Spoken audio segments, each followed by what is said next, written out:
ഒരു ടെമ്പിൾ കണ്ടിട്ടേ മധുര മീനാക്ഷി ക്ഷേത്രം പോലെ തോന്നുന്നില്ലേ? എന്നാലും മധുര മീനാക്ഷി ക്ഷേത്രം അല്ല കേട്ടോ. ഇത് നമ്മുടെ തമിഴ്നാട്ടിൽ തന്നെയുള്ള തെങ്കാശിയിലുള്ള വലിയ കോവിലെന്നാണ് ഈ ഒരു ടെമ്പിളിൻ്റെ പേര് കേട്ടോ. ഞങ്ങൾ കുറച്ച് സാധനങ്ങൾ വാങ്ങുന്ന ആവശ്യത്തിന് വേണ്ടി പോയപ്പോൾ അതിൻ്റെ തൊട്ടടുത്തായിട്ടാണ് ഈ ഒരു ടെമ്പിൾ വരുന്നത്. അങ്ങനെ എടുത്തൊരു ചെറിയൊരു വീഡിയോ ആണിത്.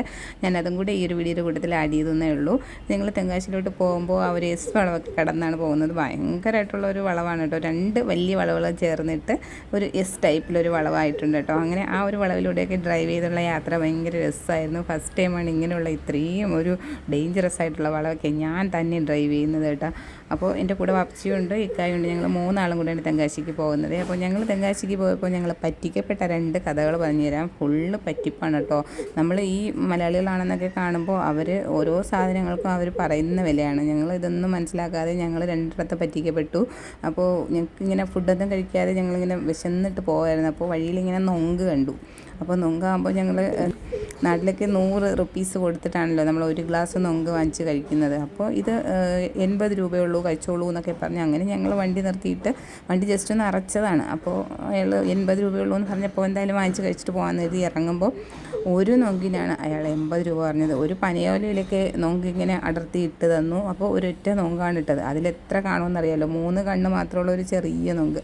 അതിൽ ഏതോ ഒരു വെള്ളം കുപ്പിയിലുണ്ടായിരുന്നത് എടുത്ത് അതൊഴിച്ച് തന്നു കേട്ടോ. അതൊഴിക്കുമ്പോൾ ഇനി കള്ളാണോ എന്നൊക്കെ ചോദിക്കുന്നുണ്ടായിരുന്നു. കള്ളൊന്നുമല്ല, ഇത് എന്തെന്നോ പനയിൽ നിന്ന് എടുക്കുന്ന പനയുടെ വെള്ളമാണെന്നോ എന്തോന്നോ പറയുന്നുണ്ട് കേട്ടോ. അതിനി കള്ളാണോ എന്നും അറിയില്ല. എന്തായാലും ഇക്ക ഒഴിച്ച് കുടിച്ചു. ഞാനെന്തായാലും എനിക്ക് വേണ്ടാന്ന് പറഞ്ഞിട്ട് വെറുതെ ആ ഒരു നൊങ്ക് മാത്രം വാങ്ങിച്ച് കഴിച്ചു. അപ്പോൾ ഇത് കഴിക്കാൻ തുടങ്ങുമ്പോൾ മനസ്സിലായത് ഈ ഒരെണ്ണത്തിനാണ് സംഭവം 80 രൂപ പറയുന്നത് കേട്ടോ. അങ്ങനെ വാപ്പിച്ച് പറഞ്ഞു എനിക്ക് വേണ്ട, ഞങ്ങളെ നാട്ടിൽ ഇത് 100 രൂപയ്ക്ക് കിട്ടും. ഇവിടെ വന്നിട്ട് ഈ ഒരു നൊങ്ക് വാങ്ങിച്ച് 80 രൂപ കഴിക്കേണ്ട കാര്യമില്ല എന്ന് പറഞ്ഞിട്ട് വാപ്പിച്ച് കഴിച്ചില്ല. പിന്നെ ഞങ്ങൾ വാങ്ങിച്ച് പോയില്ലേ. പിന്നെ അയാൾ എന്തൊക്കെയോ കലവിലാന്ന് അലയ്ക്കുന്നുണ്ട്. അങ്ങനെ കയ്യിലൊരു വലിയ വാളുമൊക്കെ ഇരിക്കുന്നുണ്ട്. അതൊക്കെ കണ്ടപ്പോൾ ഞങ്ങൾ പിന്നെ കൂടുതലൊന്നും പറയാൻ പോയില്ല, അത് വാങ്ങിച്ച് കുടിച്ചോട്ടെ. നമ്മളിവിടെ തിരുവനന്തപുരത്ത് നിന്നൊക്കെ വാങ്ങിക്കുമ്പോൾ ഒരു ഗ്ലാസ് നൊങ്കിൽ ഏകദേശം 3 4 നൊങ്ക് അടർത്തി ഇട്ടിട്ടാണ് ഒരു ഗ്ലാസ് തരുന്നത് കേട്ടോ. ഭയങ്കര ടേസ്റ്റും ഒക്കെയാണ്. പക്ഷേ ഇത് സംഭവം പറ്റിപ്പായി പോയേ.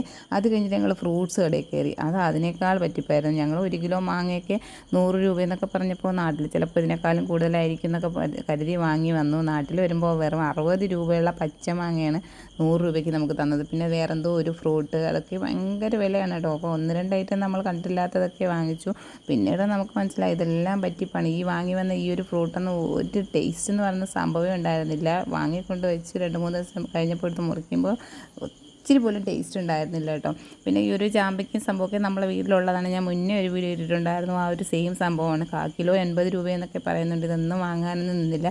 എന്തായാലും നമ്മൾ മലയാളികളെ കാണുമ്പോൾ ഇവർ നന്നായിട്ട് പറ്റിക്കുന്നുണ്ടെന്ന് ഞങ്ങൾക്ക് മനസ്സിലായി.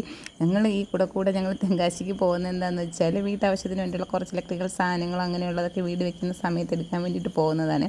അപ്പോൾ പോകുന്ന വഴിക്ക് ഇത്രയും വലിയ ഫ്രൂട്ടോടെയൊക്കെ കാണുമ്പോൾ കുറച്ച് ഫ്രൂട്ട്സൊക്കെ വാങ്ങിക്കാമെന്ന് പറഞ്ഞ് ഇറങ്ങുന്നതാണ് കേട്ടോ. ഇവർക്ക് നമ്മൾ വണ്ടിയും അതുപോലെ നമ്മുടെ സംസാരമൊക്കെ കേൾക്കുമ്പോൾ തന്നെ ഇവർക്ക് മനസ്സിലാകുന്നുണ്ട് ഇവരിവിടേക്കും ഉള്ളതല്ല. ഫസ്റ്റ് ടൈം വരുന്നു, ഫസ്റ്റ് ആൻഡ് ലാസ്റ്റ് ടൈം വരുന്നു, ഒന്ന് പറ്റിച്ച് വിട്ടേക്കാമെന്ന് വിചാരിച്ച് പറ്റിക്കുന്നതാണെന്ന് ഞങ്ങൾക്ക് മനസ്സിലായി. കാരണം ഞങ്ങൾ ഇവിടുന്ന് വാങ്ങിയ സാധനങ്ങൾ നാട്ടിൽ വന്ന് വില തിരക്കുമ്പോൾ ഈ ഒരു വില വ്യത്യാസം കാണുമ്പോൾ സെയിം നമ്മുടെ മാർക്കറ്റിലൊക്കെ വരുന്നത് ഈ സെയിം തെങ്കാശിയിൽ നിന്നാണ് വെജിറ്റബിൾസും അതുപോലെ ഫ്രൂട്ട്സും ഒക്കെ കൂടുതലും വരുന്നത്. അപ്പോൾ ഈ ഒരു സംഭവമാണ് നമ്മളെ പറ്റിച്ച് വിടുന്നത്. അപ്പോൾ നമ്മളൊക്കെ ഒന്ന് ശ്രദ്ധിച്ചാൽ നല്ലത്.